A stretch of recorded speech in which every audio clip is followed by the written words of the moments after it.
All right, welcome everyone. We're Semblance of Sanity. I'm Caleb. I'm Jacob. And we're here for Noragami, Season 1, Episode 5. All right, we know some more interesting things about Yato. Yes. We have now met also another god who is not necessarily one looked at with that same respect. Indeed. As the other older one was, kind of like Yato in this case. So these trash gods, stick together. Gods, one of literal misfortune, one of, another kind of misfortune. Right.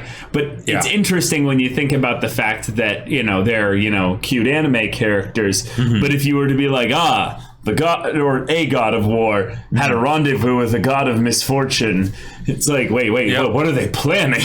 Something truly diabolical. But instead we're getting these more personalized stories of them just kind of interacting with people. Right. And because of what happened when Kofuku ended up having just a little bit too much fun with a human. Yep. It literally drove them mad, broke everything in their life and what have you. And Kofuku just doesn't care, Well, and couldn't help it. So what would that be like for a god of war? Yeah. So y'all, without further ado, let's get into this. All right, everyone, now be sure to go check out the reaction portion of the video in the description below, then come back here for the discussion.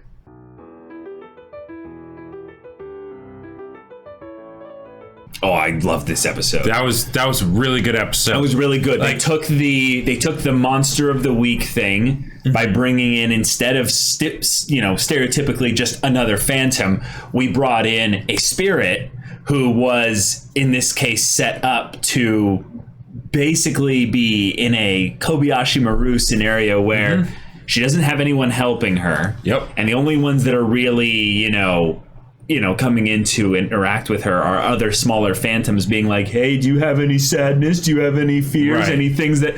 But she had the hope, the certainty that her mom's coming for her. Yep. And because she's probably lost track of the passage of time and all that, who knows actually... I mean, we saw the little memorial thing on the road, but that thing could be something that's being placed there constantly, or it could have happened literally the previous day. Right. Yeah, exactly. Yeah. We don't know I don't think we know what date it is in this episode. Right.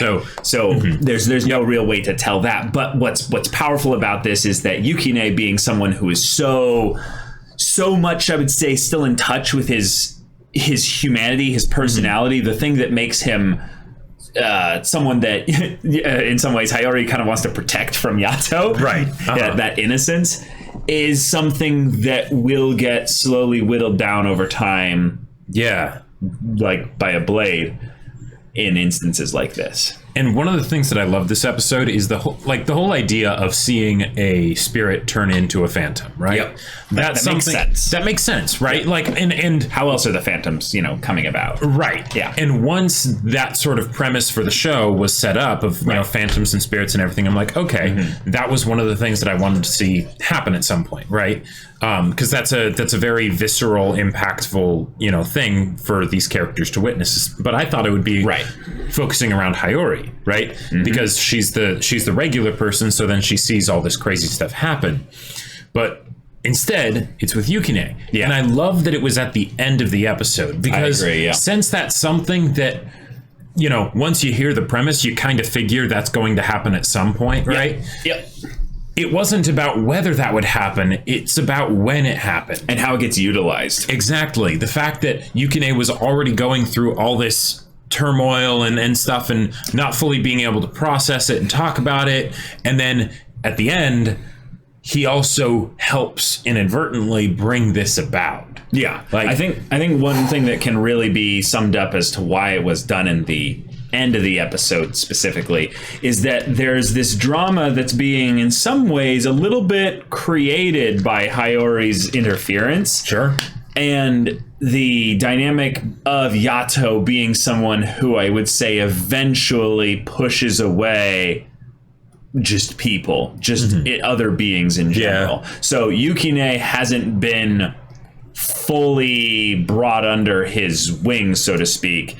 and thus has that tug of war kind of little comedy bit there. But because it's kept in the comedic fashion, we don't see really what could be happening inside Yukine as a character, because what he was brought into the spirit world as is, for the most part, other than his personality, I would say, a blank slate. And that's something that's very clearly shown in the way that when he came in here, he doesn't have the memories anymore of his past human life. That's something that he just doesn't have to deal with anymore. Right. So made a point of saying, I'll do that. I'll take that. I'll take that from you. Yeah, exactly. So in this case here, anything new that he gets is something that's going to be foundational. It's something that's, establishing this stuff here and now. So by having the thing of where these two people that he doesn't like, he doesn't hate Yato. He just, he's like, you're kind of gross, and I don't really like you. I definitely prefer Hiyori, but that's just obvious. Why wouldn't I? Yeah, of course he would prefer Hiyori. Right. But it's not a thing of where he hates Yato. It's just you kind of rub me the wrong way.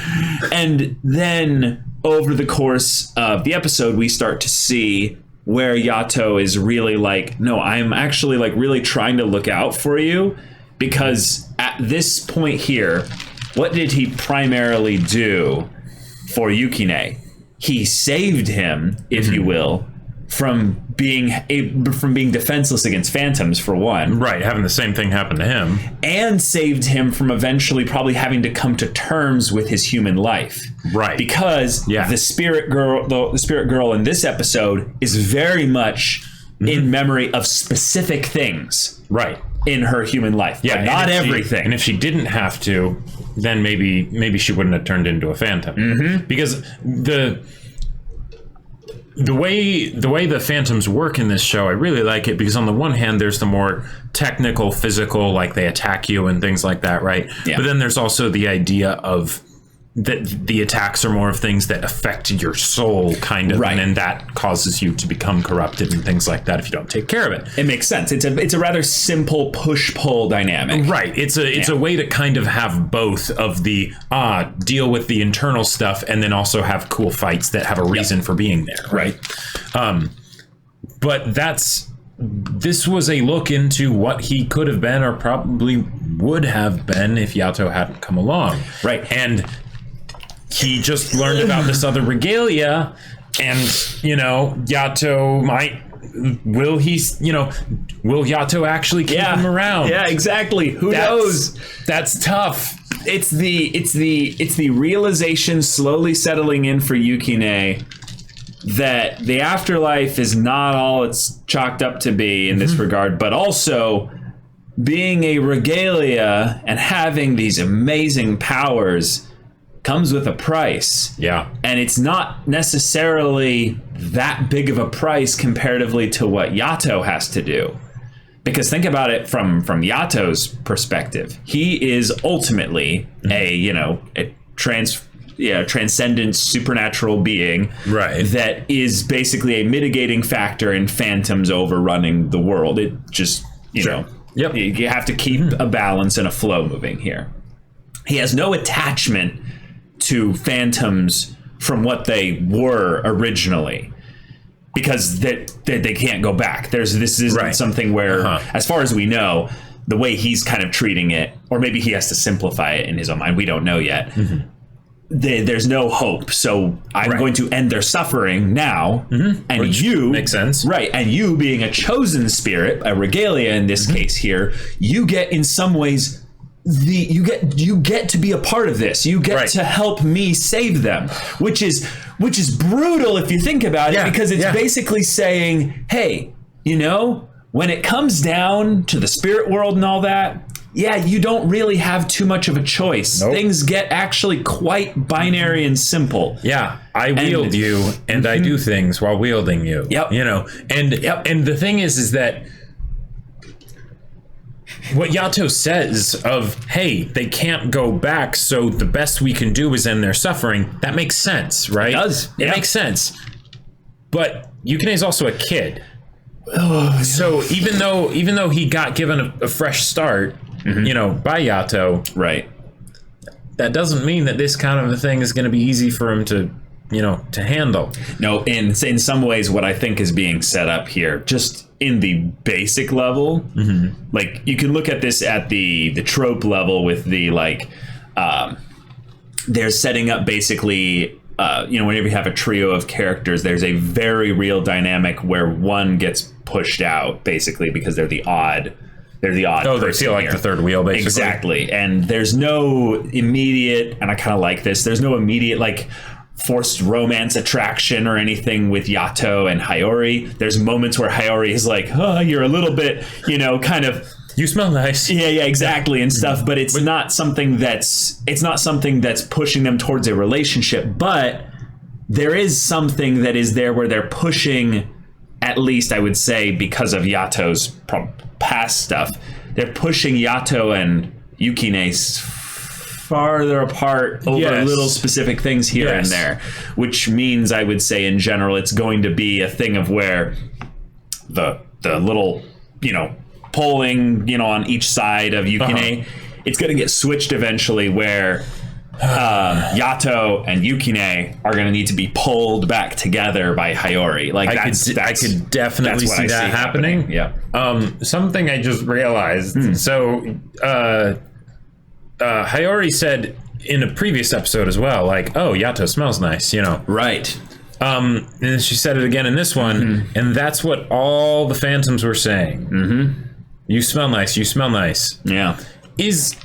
I think it's the raw god power basically as to what they're smelling. That could be it. Yeah. But is there a part of Hiyori that's kind of and she's in that weird state where she's sort of half and half. Yeah, but she's a unique being in that regard. But that tail of hers looks like it could be on a Phantom. Yeah. So yeah. To be fair though, we haven't seen many spirits that were in a non-humanoid form that weren't phantoms. Right, basically. we haven't seen neutral spirits. The one time we did, I believe, was when Yukine was a little sprite, a little white little fluff ball. Remember?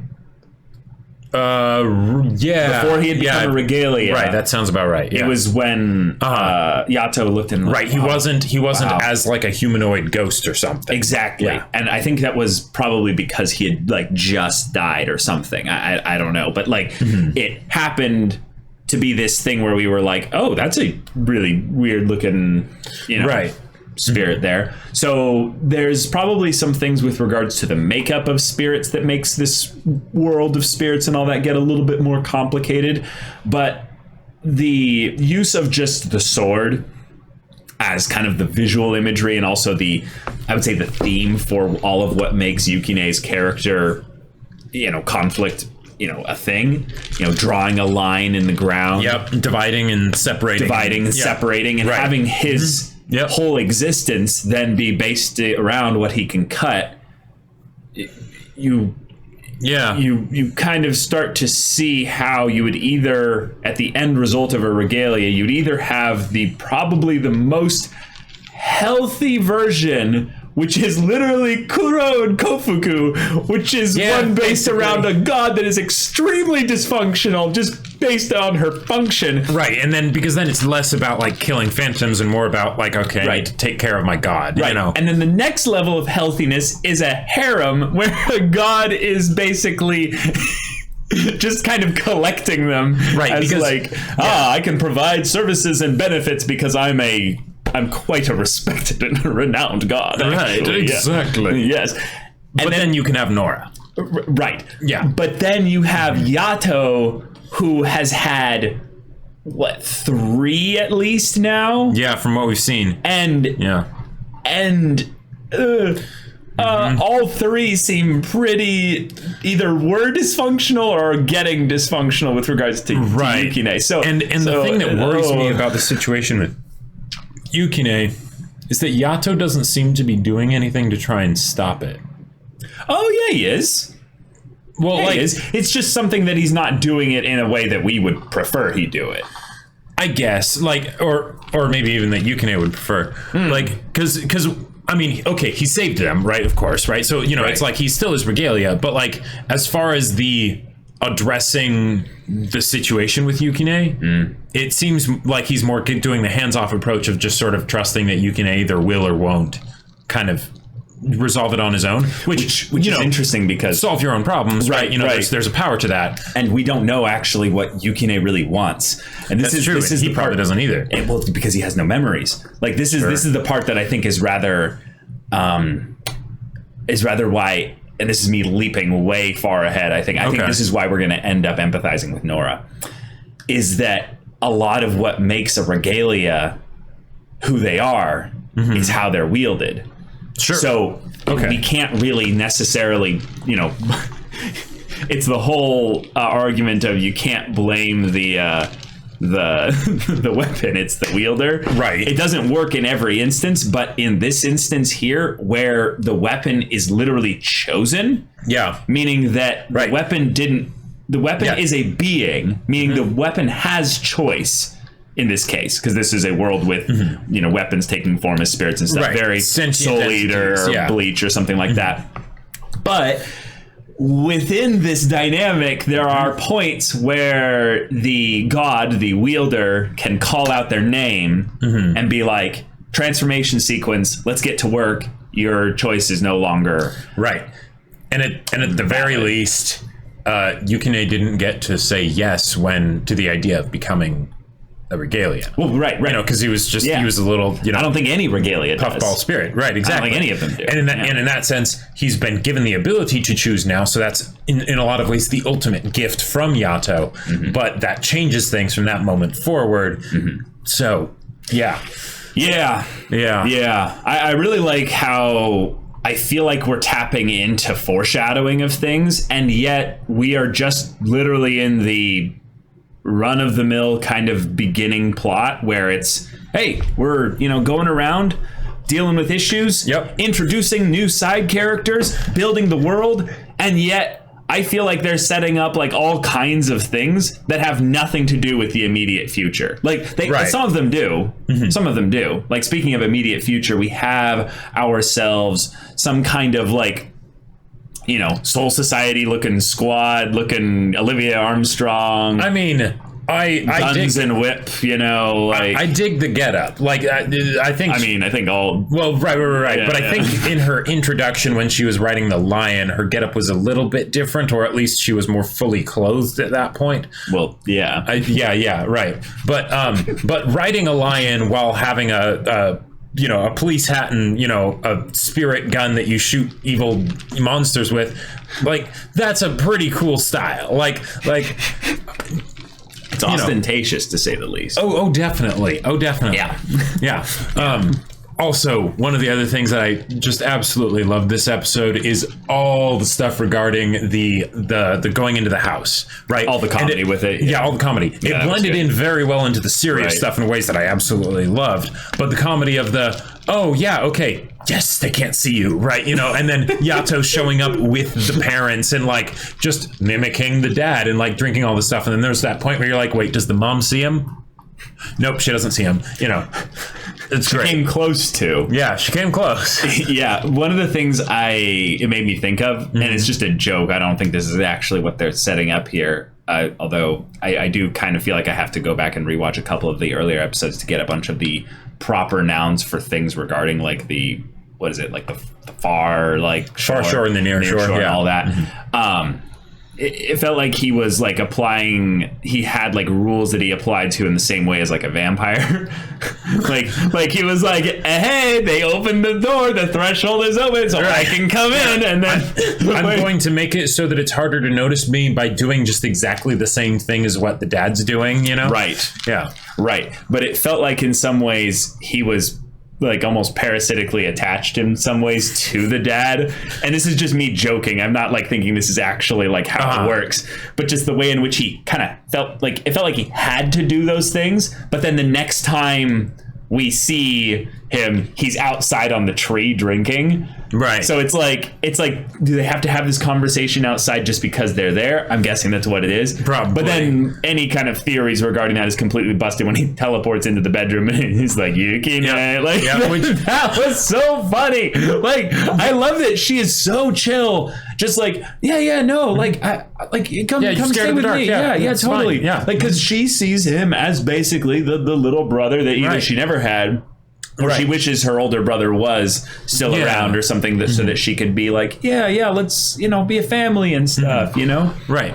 And I mean, let's face it, Yukine is adorable, and he's wonderful, and you could see how scared he was of the dark. Like that was like he was really terrified. So of course Hiyori's like, it's totally fine, but then of course he's like, that's some lace I see. And then I was gonna say it before he focused on it. I'm like, lace. And I'm really glad that it wasn't like Hiyori wasn't drawn any differently. It wasn't like her bust suddenly got massive, or it's like it's just boom right there, But it was just a little bit that was in the shot, but then that he's like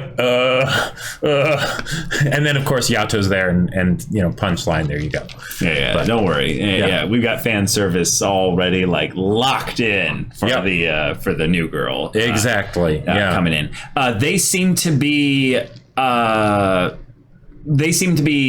like some kind of network, though, which is interesting because her regalia, I believe, was the thing on her chest. Well, I would think it would be the gun, right? Because that's what she's using. What I thought too. Is we're gonna have like a half death the kid kind of situation. Right. But no, the thing, the pendant talking, or tattoo or what have you, was the thing talking. So I'm like, maybe this is a multiple regalia kind of situation. Or maybe they can like actually manufacture like spirit weapons, Maybe, or maybe it's something where like it was another god that was like contacting her or something. Oh, it's just literally a communication device. Yeah, and it's that's like probably what it was. Hey, I'm in this region, over. It's like I'm in this area, like. Yeah, and it's some kind of spell or what have you that needs to have some kind of physical element in order to like actually work. Who knows? Maybe she is actually just a regalia entirely, and she is like an emissary of the order god that like has a bunch of regalia that go out to. She's just acting independently. Well, no, that's why she has the whole But that's kind of independent with regards to how she's. Because we've seen how that would be a new precedent. That would be a new precedent. Yeah. Right. That would be yes, this is a remote regalia. Yes. That'd truly be terrifying. Oh my, kono stando power. Indeed. But the fact that she has the whip, it's like of course she does. Of course she does. Yeah. Mm-hmm. Of course. Yeah, the military like hat thing, the whip. Yeah, like it's scantily clad everything. It's this is a fantasy archetype. Like this is it's fantasy. I meant to say like sexual fantasy. Right. I don't think that was lost. Okay, good. I just wanted people to understand what I meant because this is a fantasy supernatural show. The hat, I'm sure, is probably going to end up being almost nothing to do with what she actually does. It's just basically there as the costume. Yes, indeed. Yeah. But I am interested to see who this group is that she's either affiliated with, or if she's with a group of gods, or if she herself is a god or regalia, whatever. How that works. And I gotta say, I like the idea of having a very no-nonsense character sort of join the cast, even if it's, like a side character, even an antagonist. Right, because that was one of the things that I really liked about Kuro. Oh, well, yeah. And he's also, voiced by Jotaro. So I mean, there's that. That certainly doesn't hurt. Speaking of which, we had literally the Jaeger. Yes, we did. Like that hurt so much, but then I was like, "Stay present, Caleb." Right. Like this is not. This isn't Attack on Titan. This isn't Attack on Titan, and this is not, Right. Although, I gotta say... Aaron's mom dying. Right.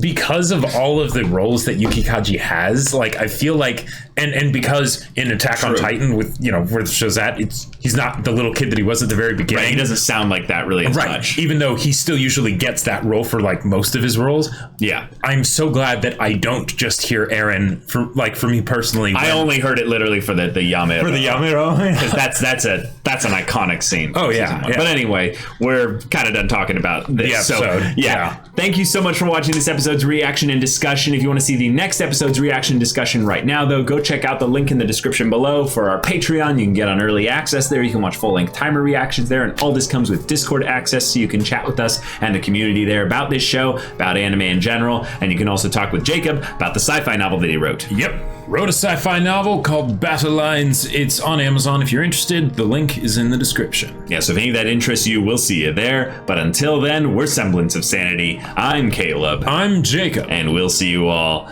next time.